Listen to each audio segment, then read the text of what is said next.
My writing process begins in the heart of Columbus, Mississippi, a deep river of history. Columbus isn't frozen in the past. Here, we embrace memory and progress. Our ghosts don't just haunt, they teach.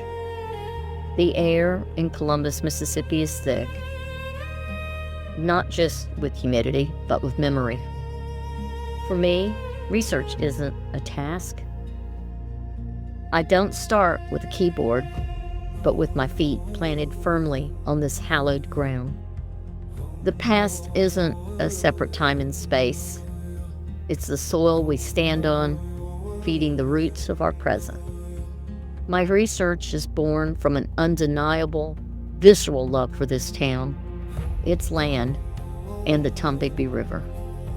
My journey often leads me to the Lowndes County Courthouse, a powerful, beautiful vessel holding within its walls a small town's heartbeat.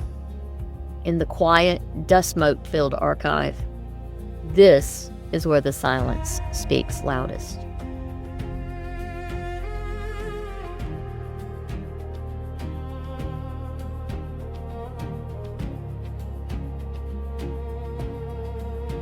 I handle brittle deeds, faded marriage licenses, and meticulous probate records.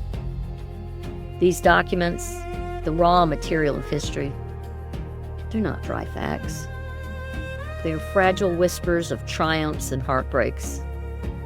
I connect with the neat script of the clerk who carefully recorded the transfer of land, and I see the ambition and sacrifice of the buyer who signed in fancy script, or perhaps made their X.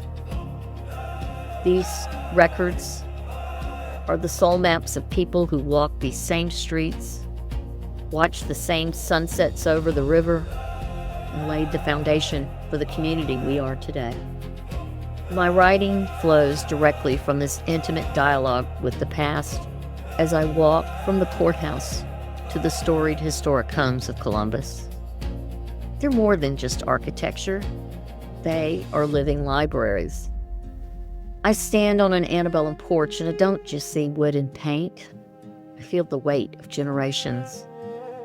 The chipped paint, the worn stair treads, the shade from the grand magnolias. They speak volumes about the resilience, the struggle, and the daily rhythm of life long ago. The people who lived in these homes, they didn't simply reside on the land. They invested their spirits here. My writing is an act of listening, a translation of these unseen currents. It's the conviction of the young woman who watched her husband march off to war, the merchant who struggled to keep his business afloat, and the hard work of the enslaved people whose labor built these structures. My research is a testament to the power of place. In my writing, it's an invitation for you to feel that connection too.